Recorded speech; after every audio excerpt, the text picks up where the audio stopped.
29 November 2024 Ravi Nagar येथील प्रहार military स्कूलमध्ये शिवबा ते छत्रपती जीवनगाथा शिवरायांची या संकल्पनेवर आधारित या वार्षिक स्नेहसंमेलन उत्साह, जोश आणि शिस्तबद्धतेने साजरा करण्यात आला। या कार्यक्रमाने शाळेच्या इतिहासात एक नवा अध्याय जोडला आहे। विद्यार्थ्यांनी आपल्या सादरीकरणातून छत्रपती शिवाजी महाराजांच्या महान कार्याची आणि त्यागाची प्रभावी आठवण उपस्थितांना करून दिली।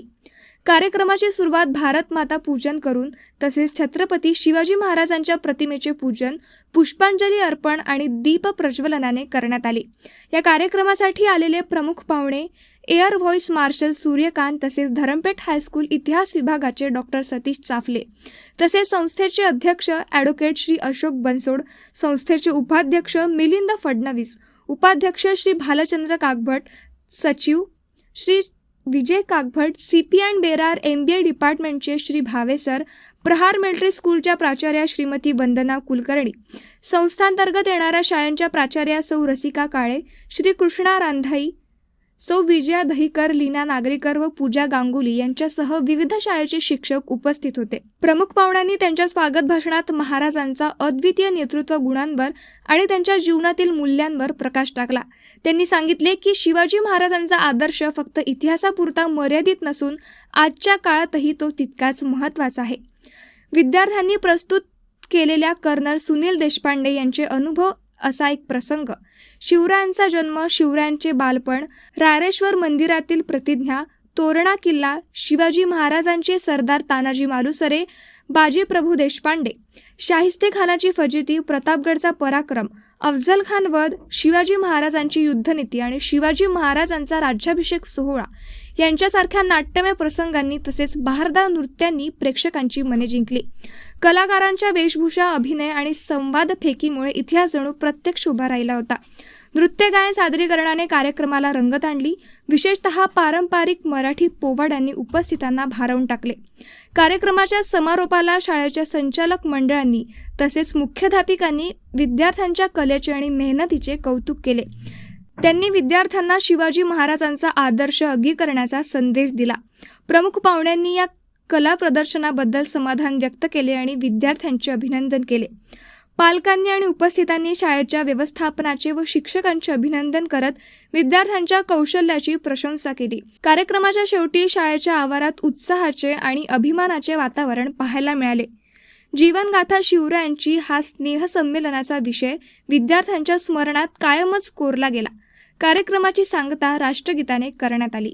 Good evening and Jai Prahar to one and all present here, respected chief guest, Air Vice Marshal Suryakant Sapikar sir, AVSM, SC, guest of honor, Dr. Satish Safle sir, Head of Department of History, Dharampet, Nagpur, Advocate Shri Ashok Bansal sir, President, CP and Berar Education Society, Shri Vijay Kagbhat sir, Secretary, CP and Berar Education Society, Shri Bhalachandra Kagbhat sir, Vice President, CP and Berar Education Society, esteemed dignitaries, parents, teachers, instructors, and my young Praharis.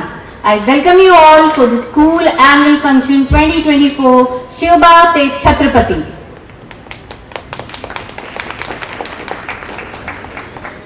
At the outset, I would like to mention about the establishment of our school, which is run by the CP and Berar Education Society, an old and reputed institution.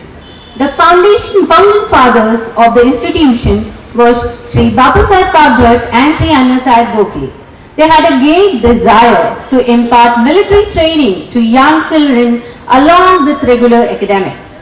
They mentioned this in their school constitution. For many years, the idea lay dormant, but under the presidency of Shri Balasaheb Mahajan, the idea took shape, and with the help of and able guidance of Colonel Sunil Deshpande, BSN, Prahar Military School was set up in 2003. Our aim is to develop an all-round dynamic and strong personality, and we are making steady progress in this direction. This year, our SSC students gave excellent result, that is 100% result. 16 students out of 36 secured more than 70% marks, and 2 students, Prahari Monish Ansari and Prahari Kartik Modghare secured above 90% marks. We are really proud of our Praharis and teachers. Our children are excellent not only in academics but also in sports and getting laurels for the school. Our 36 Praharis participated in Open Inter-School Yogasana Championship at Suresh Ji Pimpalkar Bahuddeshiya Shikshan Sanstha Nagpur, where we won 4 golds, 6 silvers and 5 bronze medals. Prahari Atharva Srivastav won gold medal in saber event, bronze medal in eat event, and at divisional level fencing held at Bhandara he secured bronze medal, and at the state level fencing championship Athar secured silver medal. Praharis also participated in DSO Carom Championship held at Mankapur Stadium, in which our 2 Praharis secured bronze medal, 1 student secured silver medal, and 2 students were selected for divisional level chess championship. Praharis participated International Karate Championship held at Chhatrapati Sambhaji Nagar, Aurangabad, in which 2 Praharis won gold, 1 Prahari won silver and 1 Prahari bronze medal. 26 Praharis participated in open sight rifle and pistol shooting by DSO held at ADBA Sports Complex, KT Nagar, Nagpur, where 7 Praharis won gold, 6 Praharis won silver and 5 Praharis won bronze medal, out of which 18 students were selected for divisional level and 6 students were selected for state level championship. Praharis participated in boxing DSO held at Mankapur Stadium, in which 1 Prahari won silver and 1 Prahari won bronze medal. And special mention for this that in Rani Lakshmi Bai first girls and women All India Interventional Boxing Tournament 2024 held at Gosawar, Maharashtra, our Prahari Kanak Gupta won bronze medal.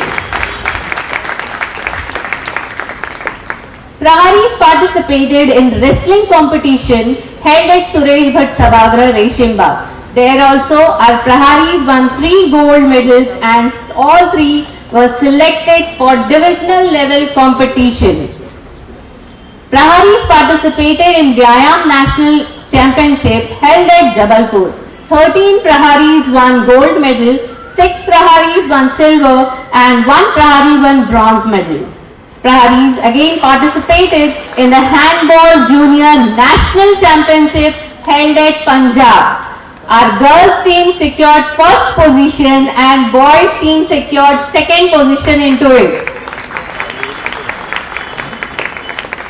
Especially our one more Prahari, Ansh Rahul Yadav, participated in International Intervention Junior Handball League Tournament 2024 held at Dubai, UAE recently.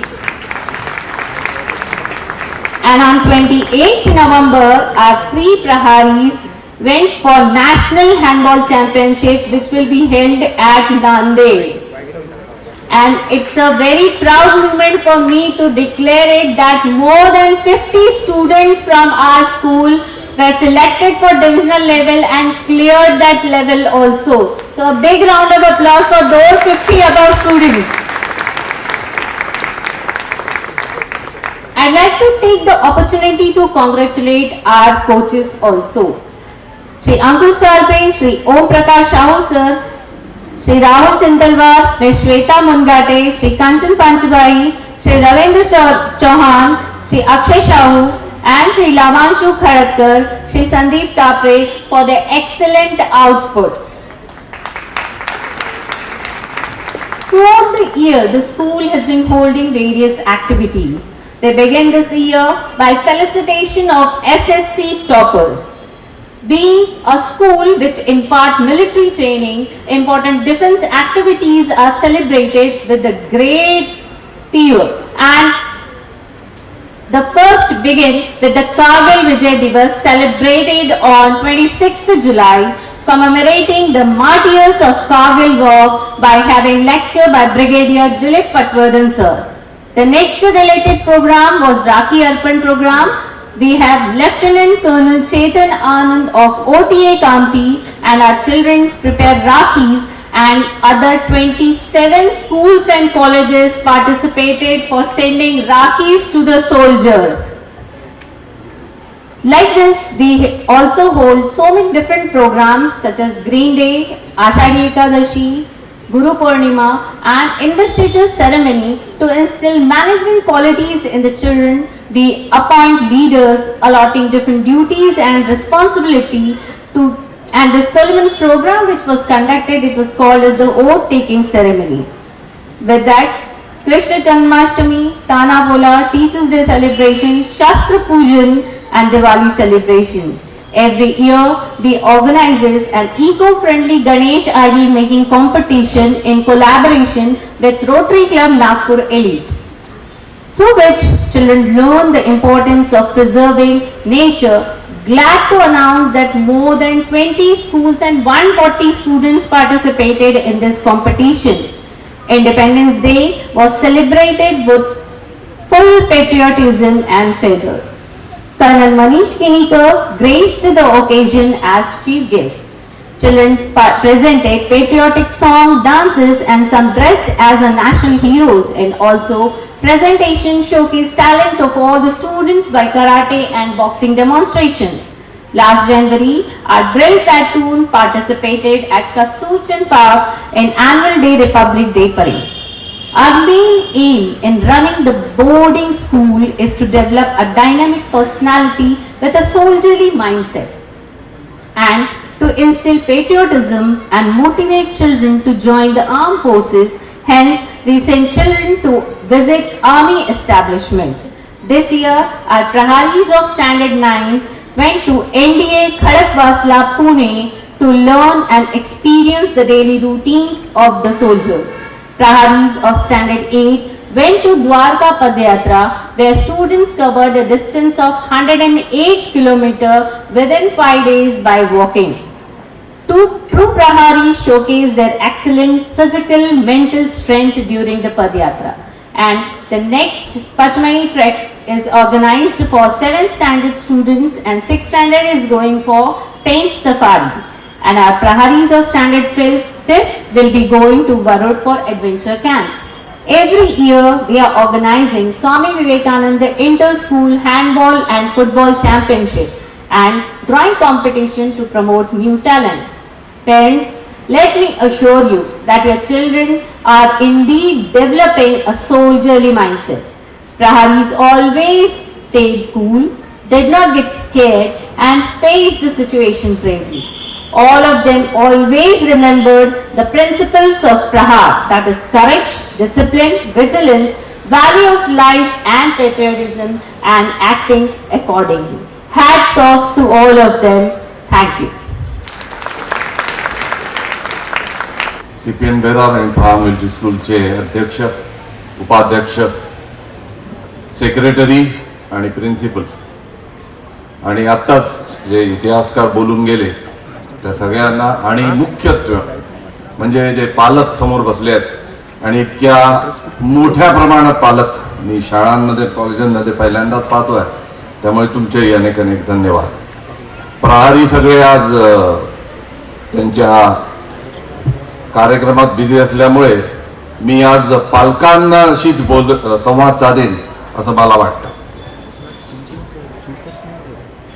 मातृशक्तीबद्दल हे इतिहासकार बोलून गेले, पण इथे मला एक cautionary तुम्हाला सांगावं लागेल की सैनिक स्कूलमध्ये टाकेस्तोरच मातृशक्ती टिकायला नको. तर तुमचा मुलगा किंवा मुलगी जोपर्यंत सैन्यात जात नाही, जो काही उत्साह तुम्ही दाखवलाय तोपर्यंत तुम्हाला टिकवायचा आहे हे लक्षात ठेवा. आणि मी सूचना याच्यासाठी करतोय कारण या क्षेत्रात मी बरंच कार्य करतो. कॉलेज आणि शाळांच्या मुलांशी सतत माझा संपर्क असतो. त्यामुळे एक असा विचार सगळ्यांच्या मनात आता सुरू झालेला आहे की जर सैन्यात भरती व्हायचं असेल तर सुरुवात ही सैनिक स्कूलहूनच व्हायला हवी. सैनिक स्कूलहून ती सुरुवात झाली तर नक्कीच त्याचा फायदा होतो, यात काही तिळमात्र शंका ठेवू नका. परंतु आज तुमच्यासमोर जो स्टेजवर उभा राहून भाषण देतोय त्यांनी आपली सैनिकी कसं सुरू केली हे मी तुम्हाला थोडक्यात शब्दात सांगायचं. माझे वडील नागपूर शहरात 80 ते 90 या काळात असेच विनामूल्य सर्व्हिस सिलेक्शन बोर्डचे क्लासेस घ्यायचे. आणि तेव्हा आता इतिहास असा होता की नागपूरहून कोणीही मुलगा आणि त्यानंतर मुली जर डिफेन्स फोर्सेससाठी सिलेक्ट झाले तर ते चाफेकरांकडनंच झाले, इतकं त्यांचं याच्यात कार्य होतं. जवळजवळ 1000 ते 1500 मुलं आजही डिफेन्स फोर्सेसमध्ये ऑफिसर्स म्हणून कार्य करत आहेत. त्यामुळे हे जे मी पाहत आलो आहे त्याचा उपयोग आणि मी जे आता करतोय त्याचा उपयोग करून मी आज पालकांशी संवाद साधणार आहे. माझ्या वडिलांची फार इच्छा होती की मी एनडीएत जावं आणि एनडीएतून मग डिफेन्स फोर्सेसमध्ये जावं, पण माझा विचार अगदी वेगळा होता. मला कॉलेज लाईफ एन्जॉय करायचं होतं आणि त्यानंतर मला डिफेन्स फोर्सेसमध्ये जायचं. शाळा कॉलेजमध्ये एनसीसीत मी होतोच, त्यामुळे मला आवड होती, नाही असं नाही. परंतु माझा विचार असा होता की अगदी सैनिक स्कूल पासून सतत तेच. तर माझं इथे सांगण्याचं उद्दिष्ट हेच आहे की आपल्या समाजामध्ये काही काही भावना अशा काय म्हणतात त्याला फिक्स झालेल्या आहेत लोकांच्या डोक्यात की सैन्य दलात भरती व्हायचं असेल तर तो असा धष्टपुष्ट माणूस पाहिजे किंवा त्याचं ज्या काही 14-15 क्वालिटीज आहेत त्या त्याच्यात लहानपणापासून झाल्या पाहिजे. लहानपणापासून आला तर त्याच्यासारखं काहीही म्हणजे त्यात काहीच वाईट नाही असं मला वाटतं. परंतु जर लॉंग टर्म मध्ये ही गोष्ट तुम्ही तुमच्या मुलांनी किंवा तुम्ही अबाधित ठेवली नाही तर मग ते यश जे तुम्हाला हवं आहे ते म्हणजे तुमचा मुलगा अधिकारी व्हावा फौजेत, हे जर तुमचं ध्येय आहे ते टिकून ठेवावं लागतं, अबाधित ठेवावं लागतं. कारण हा प्रवास जो आहे तो खूप काही सोपा नाही आहे, हे मी आज इथे सांगू इच्छितो आणि हे माझ्या अनुभवावरून मी सांगतोय.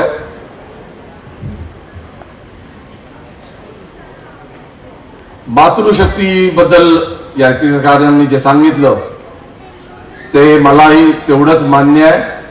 आणि मातृशक्तीबरोबर मी तुम्हाला एक अजून गोष्ट सांगू इच्छितो की अधिकाऱ्यांच्या ज्या पत्नी असतात, म्हणजे तुम्ही कधीही सैनिकांच्या किंवा अधिकाऱ्यांच्या पत्नींना भेटा किंवा भेटलात तर सर्वप्रथम त्यांना तुम्ही सॅल्यूट करावा. ते का? कारण अधिकारी हे जे कार्य करत असतो तो त्याच्यासाठी ट्रेंड असतो. आता तुमची मुलं जवळजवळ 5वी पासूनच या कार्यात सुरुवात केली आहे त्यांनी, परंतु लग्न करून जी मुलगी त्या सैनिकी वातावरणात पहिल्यांदा येते तिच्यासाठी आपला नवरा इतक्या रिस्क घेत असताना मुलांकडे लक्ष ठेवून त्याला सतत एनकरेज करत राहायचं हे किती कठीण असेल याचा तुम्ही विचार करा.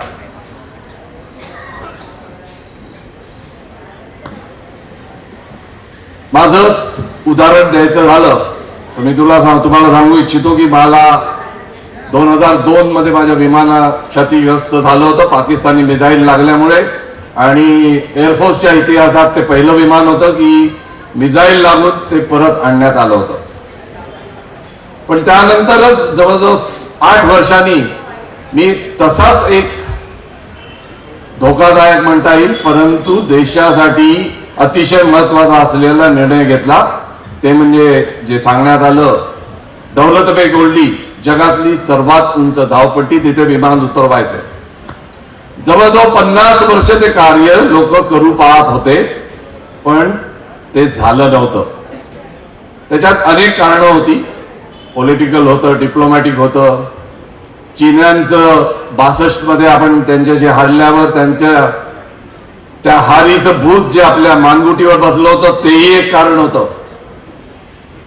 परंतु 50 वर्षानंतर मी हे कार्य करायला घेतलं होतं आणि माझा अनुभव पहिला पाकिस्तानी मिसाईलचा असल्यामुळे माझ्या पत्नीला याची कल्पना होती की हे किती धोकादायक काम आहे. परंतु घरचं सगळं सांभाळून मुलांकडे लक्ष देऊन तिने मला नेहमी प्रेरणाच दिली. आणि या प्रेरणेमुळे मी तुम्हाला सांगू इच्छितो, मातृशक्ती जशी जितकी महत्वाची आहे तितकीच महत्वाची ही शक्ती सुद्धा आहे. आज मी काय जो आहे त्याचं जवळजवळ 60% तिच्यामुळे झालं असं मला नेहमीच वाटतं. शौर्य चक्र मिळतं, एव्हिएशन मिळतं, सगळं होतं, पण आम्ही एक सिम्बॉलिक फ्रंट आहोत. तुमच्या लोकांसमोर आम्ही दिसतो, परंतु त्याच्या मागे या लोकांचं कार्य हे अतिशय जास्त आहे. आणि म्हणूनच मातृशक्तीचा उल्लेख यांनी केला, त्याचं मला फारच ते आवडलं. पण त्याचबरोबर मी तुम्हाला या सैनिकांच्या आणि अधिकाऱ्यांच्या जर पत्नी भेटल्या तर त्यांना का सलाम करावा हे आज स्पष्ट केलं. कर्नल सुनील देशपांडेंबरोबर माझ्या वडिलांचा बराच संबंध होता. मी रिटायर झाल्यावर इथे एक दोनदा येऊन गेलेलो आहे. नागपुरात आता सैनिक स्कूल बऱ्याच झाल्या आहेत आणि सर्व्हिस सिलेक्शन बोर्डच्या क्लासेससाठी बऱ्याच इन्स्टिट्यूशन उघडल्या आहेत. छत्रपती शिवाजी महाराज डिफेन्स अकॅडमी म्हणूनही एक आता उघडली आहे, तेही ट्रेनिंग करतात. पण आजच्या तुमच्या थीमच्या लागून जर काही बोलायचं तर मी म्हणेन की आमच्या सर्व्हिस सिलेक्शन बोर्डमध्ये एक 13 ते 14 ट्रेट्स किंवा गुण, पर्सनॅलिटी मधले ट्रेट्स आम्ही पाहत असतो. ते सगळे गुण जर एकाच माणसात तुम्हाला पाहिजे असतील तर ते तुम्हाला छत्रपती शिवाजी महाराजांमध्ये दिसतात. आणि या विषयावर मी शिकवत असल्यामुळे मी सांगू इच्छितो की एकाच माणसात इतके गुण येणं हे जवळजवळ अशक्यप्राय आहे. त्यांचं मिलिटरी नॉलेज तर फारच सुंदर होतं, अतिशय उत्तम होतं. बऱ्याच गोष्टी, नव्या स्ट्रॅटेजीज त्यांनी डेव्हलप केल्या ज्या आज गाता उपयोगात येत आहेत. पण आपल्याला काय असतं की हे मोठी मंडळी फार आपल्याला अशी दूरची वाटतात, कारण इतक्या लेवलला मी पोचू शकीन असं आपल्या मुलांना शिवाय आपल्याला पण वाटत नाही शक्यता. त्यामुळे माझं नेहमी म्हणणं असं असतं की तुमच्या आमच्यातले जे लोक आहेत त्यांचे सुद्धा उदाहरणं तुम्ही आपल्या मुलांना दिलं पाहिजे. एक 40-45 वर्षापूर्वी मी विद्यार्थी म्हणून असाच त्या बाजूला बसलो होतो आणि तेव्हा मला कल्पनाही नव्हती की जीवनात अशा गोष्टी होऊ शकतात. त्या माझ्या पालकांमुळे, त्यांच्या प्रोत्साहनामुळे आणि व्हॅल्यूज ऑफ लाईफचं इथे मेन्शन झालं त्याच्यामुळे हे शक्य झालं असं मला वाटतं. त्यामुळे पालकांनी, आत्ता जे पालक आहेत त्या पालकांनाचं काम जरा आमच्या पालकांपेक्षा कठीण झालंय असं मी सांगू शकतो. हे जे एन्व्हायरमेंट आहे ज्याच्यात तुम्ही राहताय, बोलताय, वागताय ते फार विशेष झालेलं आहे. सत्यमेव जयते तुम्ही आपल्या मुलाला घरी सांगता आणि तो रस्त्यावर निघतो आणि अनेक त्याला उदाहरणं त्याच्या विरुद्ध दिसतात. तेव्हा तो जेव्हा येऊन तुम्हाला प्रश्न विचारतो की हे कसं तुम्ही सांगताय, तेव्हा तुम्हाला उदाहरणासहित त्याला सांगावं लागेल की बाकी असं होत असलं तरी तू सत्यमेव जयतेच ध्येय लक्षात ठेवलं पाहिजे आणि तसंच वागलं पाहिजे. आजकालच्या मुलांना, एस्पेशली जे विदर्भाची मुलं आहेत, त्यांच्या मी अगदी कॉन्फिडन्सने सांगू शकतो की त्यांच्यात पोटेन्शियल खूप आहे. माझ्या वडिलांनी जे काम सुरू केलं होतं ते पर्टिक्युलरली विदर्भाच्या मुलांसाठी होतं, कारण एक न्यूनगंड असायचा त्या वर्षांमध्ये. पश्चिम महाराष्ट्र आणि विदर्भाच्या याच्यात थोडंसं वेगळं शिक्षण, वेगळं आहे. पण मी तुम्हाला सांगू इच्छितो, मी बराच छोट्या छोट्या शहरांमध्ये सुद्धा जातो, वर्धा, यवतमाळ, तिथून मुलं येतात माझ्याकडे. तर पोटेन्शियल जे वैदर्भीय मुलांचं आहे किंवा मुलींचं आहे ते अतिशय उत्तम आणि चांगला आहे. परंतु गायडन्स जो त्यांना मिळतो तो थोडा कमी पडत होता. आता अनेक इन्स्टिट्यूशन झाले आहेत. तुम्ही प्रहार मिलिटरी स्कूलमध्ये चला चूज केलाय आणि मुलांना टाकलाय, त्यामुळे ही सर्वात पहिली स्टेप आहे तुमच्या मुलाच्या पुढे ऑफिसर किंवा जवान होण्याची. पालकांनी मुलांना इंडिपेंडेंट करणं फारच महत्वाचं असतं. आणि एक महत्वाची गोष्ट अजून मी आज भाषण संपवायच्या वेळेच्या आधीच सांगू इच्छितो, ती म्हणजे मुलींबद्दल. सर्वात प्रथम जेव्हा असं ठरलं की डिफेन्स फोर्सेसमध्ये मुलींना प्रवेश द्यायचा, तेव्हा एअरफोर्स सर्वात पहिल्यांदा त्यांनी सुरू केलं. आणि ते सुरू केलं तेव्हा मी एअरफोर्स अकॅडमी म्हणून आमची ट्रेनिंग इन्स्टिट्यूशन आहे, तिथे इन्स्ट्रक्टर म्हणून होतो. आणि माझ्या हाताखाली पहिली बॅच 13 मुलींची तिथे आली. ते पहिल्यांदा ही गोष्ट करत होतो. सगळं नवीन होतं. तर जे उच्च अधिकारी होते त्यांना शंका होती की हे सक्सेसफुल होईल की नाही. त्यांच्यासाठी ट्रेनिंग सिलेबस बनवण्यापासून आणि त्यांना ते काय काय ऍक्टिव्हिटी करतील इथपासून डिस्कशन होतं. ते काय ड्रेस घालतील हे सुद्धा लोकांना माहिती नव्हतं. आणि त्याच्यात अनेक शंका कुशंका घेतल्यात येत होत्या. तर जेव्हा मला माझा विचार विचारण्यात आला, मी त्यांना सांगितलं जसे मेल स्टुडंट्स आहेत तसेच त्यांना ट्रीट करा. आणि तुम्हाला मी इथे अगदी अभिमानाने सांगू इच्छितो की तसंच झालं. पहिल्या दिवशी 13ही मुली पीटी किट मध्ये तिथे पोहोचल्या आणि मुलांच्या खांद्याला खांदा लावून सगळं ट्रेनिंग त्यांनी सक्सेसफुली पूर्ण केलं. त्यामुळे इथेच ही गोष्ट थांबली नाही. तिथून एअरफोर्स अकॅडमीमधून मी यलहंकाला गेलो. तिथे सर्वात पहिला पायलट कोर्स आला मुलींचा. त्यातल्या 2 मुली माझ्या प्युपिल होत्या.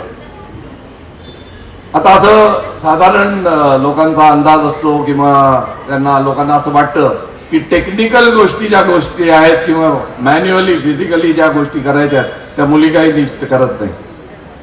पण मुलांच्या बरोबरीने अतिशय उत्तमरित्या त्यांनी पायलट ट्रेनिंग पार पाडलं. आणि त्या दोन्ही मुली आज मोठ्या मोठ्या विमानांच्या कॅप्टन्स आहे, एअरलाइन्स मध्ये मी नावं सुद्धा देऊ शकतो. तर मुलींना काही कमी आहे किंवा त्यांच्यात काही त्यांना काही जमणार नाही असं काहीही राहिलेलं नाही. डिफेन्स फोर्सेस मध्ये सुद्धा त्यांची जरूर आहे आणि त्यांना एनकरेज करावं असं मला पालकांना सांगावं वाटतं.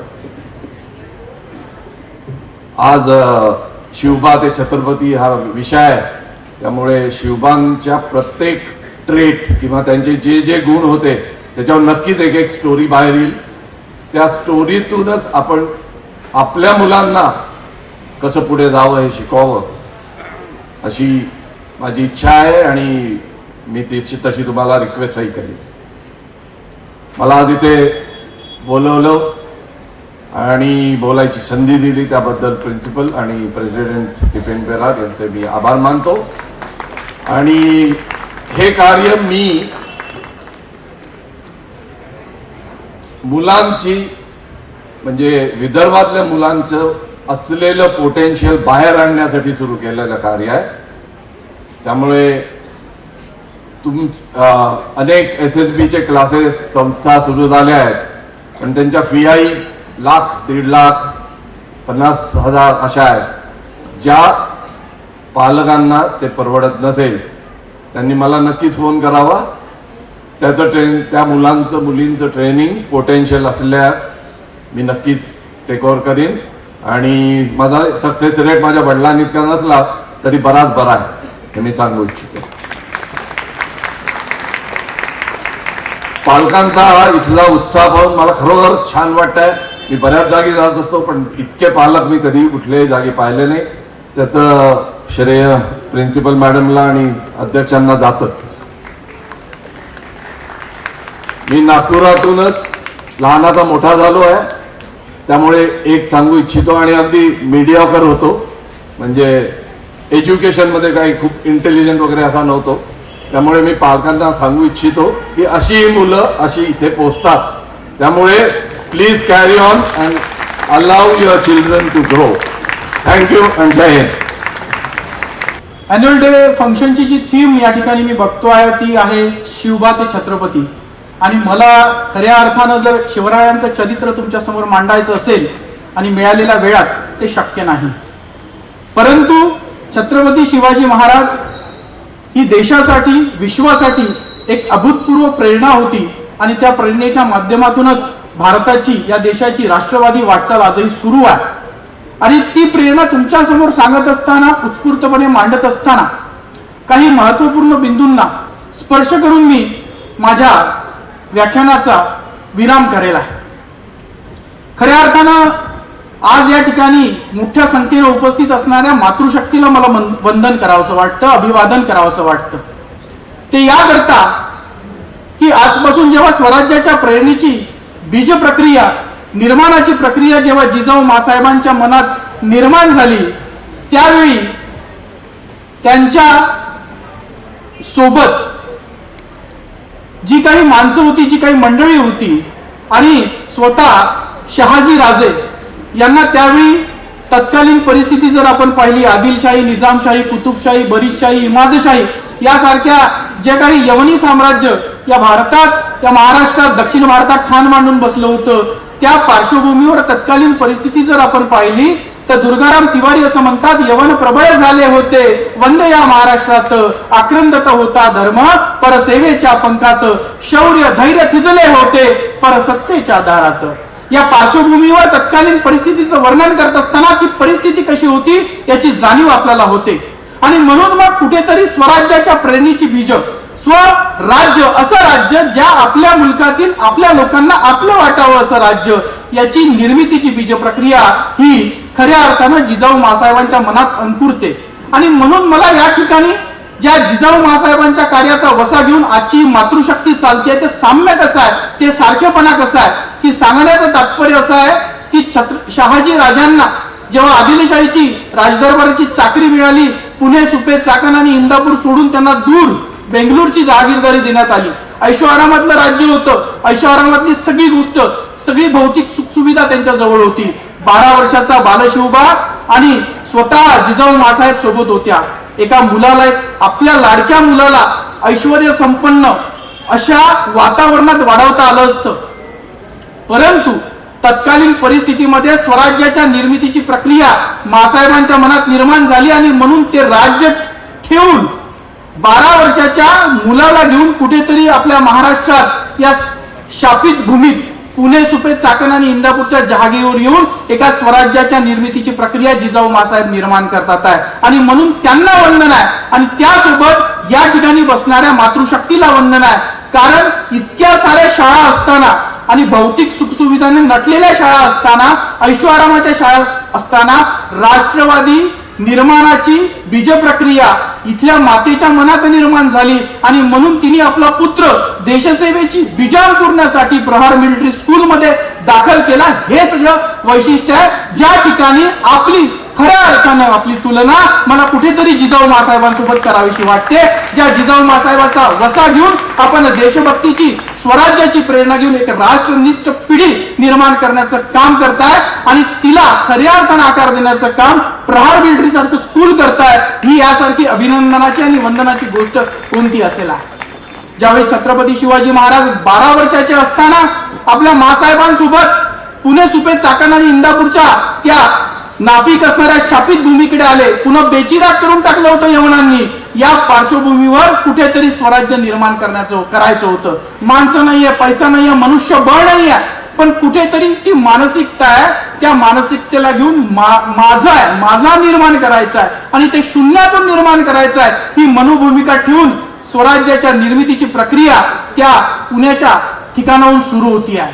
आणि पुण्यावरून सुरू झालेली ती स्वराज्याची प्रेरणा, जी स्वदेश, स्वधर्म, स्वावलंबन आणि स्वाभिमानाची बाब प्रत्येक महाराष्ट्रातल्या मातीतल्या मनामनात निर्माण करते आणि कुठेतरी एक स्वराज्य उभं होत आहे. आणि म्हणून छत्रपती शिवाजी महाराज तुमच्या आमच्यासाठी आजही 400 वर्षानंतर जिवंत आहे. मध्ययुगीन सरंजामशाहीचा कालखंड आहे मित्रांनो तो.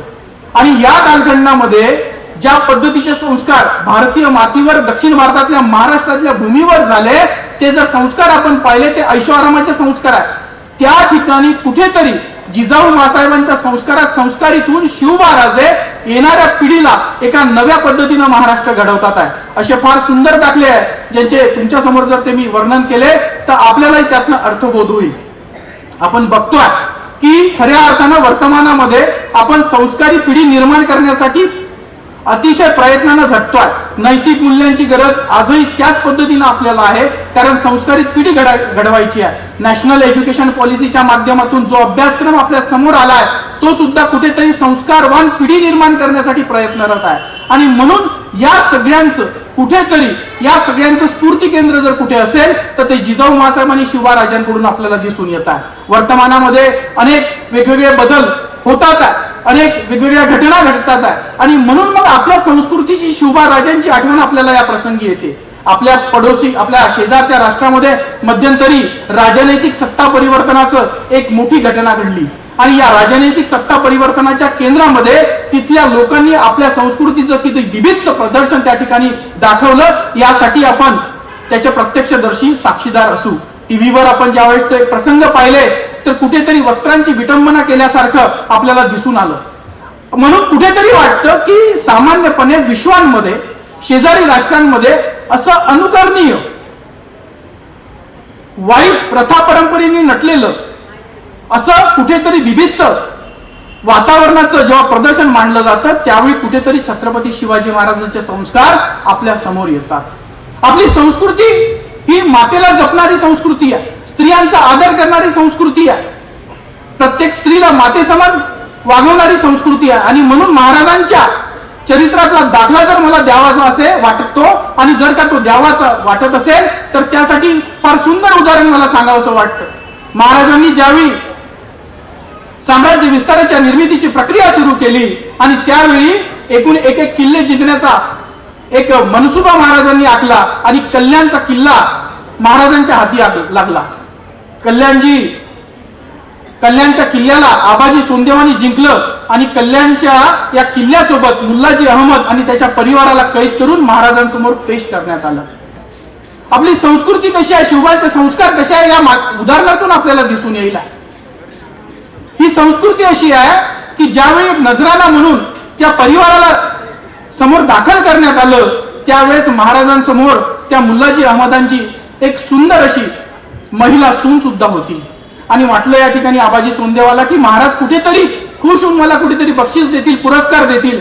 त्यावेळेस महाराजांनी या आबाजी सोंदेवांना काय उत्तर द्यावं, त्या सुंदर मूर्तिमंत महिलेला बघून महाराज म्हणतात, अशीच आमची आई असती सुंदर रूपवती, आम्ही सुंदर झालो असतो बदले शिव छत्रपती.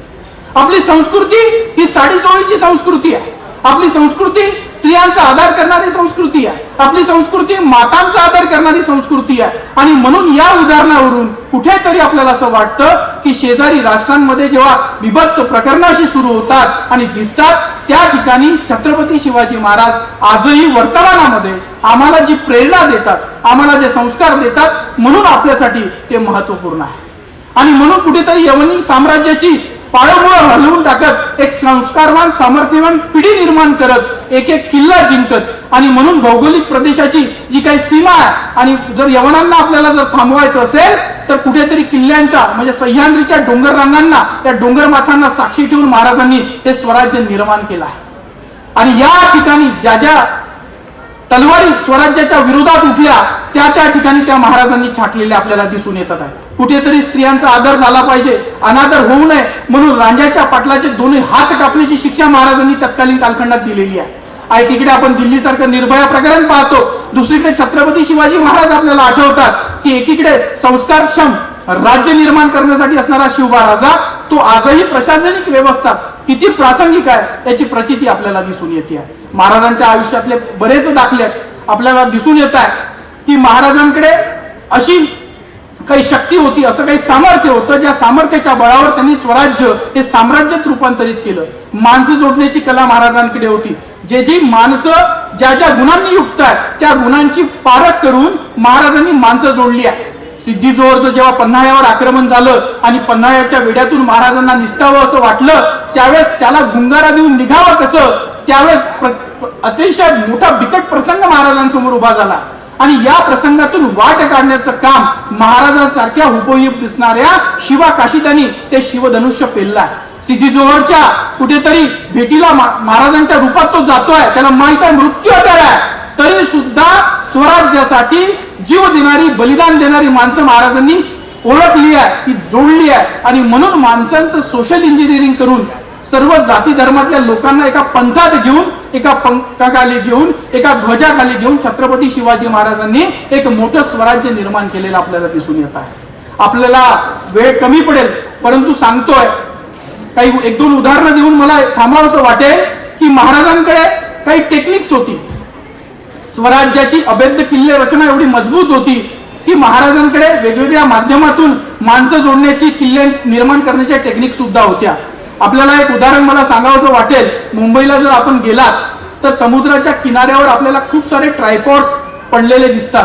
ते कशासाठी आहेत त्या ट्रायपॉड्स? की समुद्राच्या किनाऱ्यावरून येणाऱ्या ज्या लाटा आहेत त्या किनाऱ्याला कुठेतरी ध्वस्त करू नये, ट्रायपॉडमुळे त्या लाटा येऊन थांबाव्यात आणि त्या परत जाव्यात, नुकसान किनाऱ्याला होऊ नये. आपल्याला हे साधं उदाहरण दिसतं, परंतु या उदाहरणाचं लॉजिक आणि याची प्रेरणा कुठून घेतली असेल तर आपल्याला सांगावंसं वाटतं की महाराजांची जी काही किल्ल्यांची रचना आणि खऱ्या अर्थानं सागरी किल्ल्यांची जी रचना आहे त्या सागरी किल्ल्याच्या रचनेचं जे टेक्निक्स आहे ते हुबेहूब टेक्निक्स मुंबईच्या त्या किनाऱ्यालगत लागणाऱ्या ट्रायपॉड्सच्या माध्यमातून आपल्याला दिसून येतं.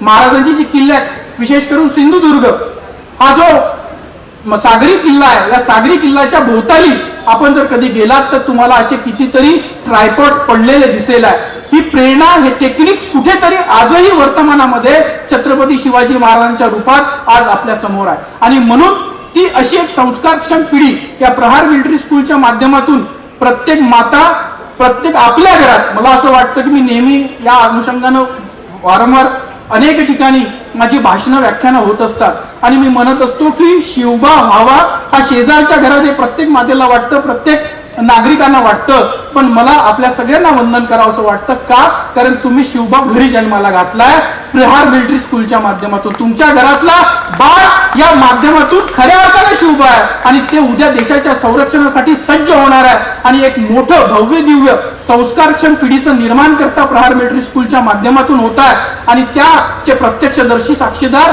आणि एक मोठं कॉन्ट्रीब्युशन आपल्या सगळ्यांचं आहे. म्हणून असं वाटतं की शिवबांची प्रेरणा घेऊन, वर्तमानातल्या प्रासंगिकतेला घेऊन आपण येणाऱ्या दिवसांमध्ये या संस्कारक्षम पिढीला राष्ट्रनिष्ठ पिढी म्हणून पुढे ठेवूया आणि छत्रपती शिवरायांचा जागर करून पुनश्च एकदा त्यांना अभिवादन करूया आणि थांबूया. धन्यवाद. जय हिंद, जय भारत.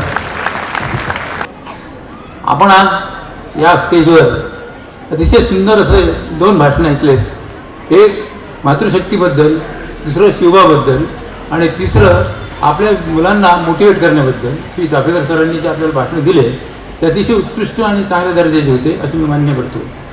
मित्रांनो, सर्वप्रथम मी आमचे जे प्रहारी विद्यार्थी मित्र आहेत त्यांचं अभिनंदन करतो, त्यांना शुभेच्छा देतो. कारण असं की ॲन्युअल डे फंक्शन हे विद्यार्थी जीवनामध्ये अतिशय महत्त्वाचं असतं आणि शैक्षणिक क्षेत्रामध्ये जे एक सत्र असतं आपलं, त्या सत्रामध्ये अतिशय उत्कृष्ट असतं आणि आम्ही नेहमी वाट पाहत असतो. याचं कारण असं आपल्याला 3 दिवसाची सुट्टी असते. ज्या दिवशी इव्हेंट्स होतात त्या दिवशीची सुट्टी असते, ज्या दिवशी असा कार्यक्रम होतो त्या दिवशी सुट्टी असते आणि एक जेवणाचा कार्यक्रम असतो. आता जेवणाचा कार्यक्रम कदाचित प्रहारी लोकांना मग ते खूप वेळ वाटत नसेल, पण जे बिन प्रहारी लोक आहेत ज्यांना इथे मेसमध्ये नसतं त्यांना त्याचं एक अप्रूप असतं, त्याचा एक आनंद असतो की या दिवशी आपल्याला जेवायला मिळणार आहे.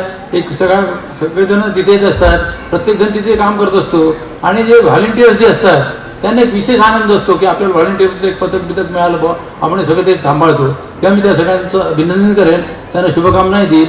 आणि दुसरं असं की आज मातृशक्तीबद्दल जे आमचे चाफलेकर सर बोलले ते अतिशय उत्कृष्ट आहे. असं म्हणतात की जननी जन्मभूमी स्वर्गादपी गरीयशी, हे खरं आहे. आणि हे तंतोतंत शिवाजी महाराजांना लागू होतं, कारण ते जननी आणि जन्मभूमी ह्या दोघांनाही स्वर्गाप्रमाणे मानत होते. आणि दुसरं असं म्हणतात की जिच्या आधी पाळण्याची दोरी ती जगात उद्धारी. हे जे दोन सुभाषित आहेत ही जिजामाताबद्दल अगदी तंतोतंत होतात, कारण तिने शिवबाला घडवलं आणि शिवबाला घडवताना तिने शिवबाला छत्रपतीपर्यंत त्याचा जो प्रवास होता शिवाजी महाराजांचा तो तिने करवला असं मी समजतो. ह्याचं कारण असं की वयाच्या 16 वर्षापासून महाराजांनी जे सुरुवात केली तो पहिला किल्ला जो जिंकला तो तोरणा किल्ला. म्हणजे हिंदवी स्वराज्याला जे तोरण बांधलं शिवाजी महाराजांनी तो तोरणा किल्ल्यातनं, आणि आपल्या पूर्ण हयातीत त्यांनी 422 किल्ले सर केले. तर कदाचित माझं चुकत असेल पण 422 किल्ले त्यांनी सर केले. ही काही इतिहासात मला असं वाटतं की एवढी मोठी व्यक्तिमत्व कोणाचंच नसेल जे शिवाजी महाराजांनी केलं. आणि मला शिवाजी महाराजांच्या चरित्रातल्या बाकीच्यांनी सांगितलंच आहे की 3 प्रसंग फार आवडतात. माझा एक नातू आहे लहानसा, आहान बनसोड म्हणून, तो पोवाडा म्हणतो, त्याला महाराष्ट्र गव्हर्नमेंटने पण दिलेलं आहे, प्रशस्तीपत्र पण दिलेलं आहे. तो एक पोवाडा म्हणतो, त्यात तो असं म्हणतो की शिवाजी महाराजांची कीर्ती बेफाम भल्या भल्यांना फुटतो घाम. आता जे फुटतो घाम हा जो शब्द आहे, मला असं वाटतं की हे जे त्यांचे शत्रू होते शिवाजी महाराजांचे, त्यांना शिवाजी महाराजांचं नाव ऐकल्याबरोबर निश्चितच घाम फुटवतात. पहिलं जर उदाहरण द्यायचं झालं तर अफजल खानाचं. 40,000 सैन्य घेऊन अफजल खान प्रतापगडाच्या पायथ्याशी आला होता आणि शिवाजी महाराजांजवळ किती सैन्य होतं त्यामुळे काहीच अगर म्हणजे निम्नगंड असं होतं ते. परंतु शिवाजी महाराजांनी स्ट्रॅटेजी वापरली, जे काही कौशल्य वापरलं ते अतिशय उत्कृष्ट होतं आणि त्याचा नरसिंहाच्या अवतारासारखा त्याचं पोत फाडलं. दुसरा प्रसंग आहे शास्त्री खानाचे बोटं कापले, मी डिटेलमध्ये जाणार नाही. आणि तिसरा प्रसंग आहे की बहादूर गडावरचं जे त्यांनी सोनं जे लुटलं तो तर अतिशय सुंदर प्रसंग. 14,000 सैनिक होते त्या बहादूरगडाच्या त्या संपत्तीचं रक्षण करण्यासाठी, आणि शिवाजी महाराजांचं फक्त 2,000 सैनिक घेऊन तिथे गेलेत आणि ते संपूर्ण सोनं त्यांचेच घोडे वापरून आपल्याकडे घेऊन आलेत. तर हे जे युद्ध कौशल्य होतं, हा जो गनिमी कावा होता, हा शिवाजी महाराजांसारखा जे म्हणजे जगात कोणाचकडे नव्हता असं मी मान्य करतो. आणि आता मी तुमच्या जास्त मदत देणार का, आता नंतर जो कार्यक्रम आहे शिवा ते छत्रपती, हा एक पहिला मराठी राजा आहे जो छत्रपती झाला. बाकी आजपर्यंत कोणीच छत्रपती झाले नव्हते. हा एक मराठी राजा आहे जो पहिला छत्रपती झाला. त्याबद्दल मी निश्चितपणे त्यांना अभिवादन करतो. आपल्या सगळ्यांचं कौतुक करतो की आपण सगळे इथे आलात, आपल्या पाल्यांचं कौतुक पाहण्यासाठी आपण आलात आणि हा कार्यक्रम बघायला आलात. आपल्या सगळ्यांचं मी स्वागत करतो आणि माझ्या शब्दांना धन्यवाद.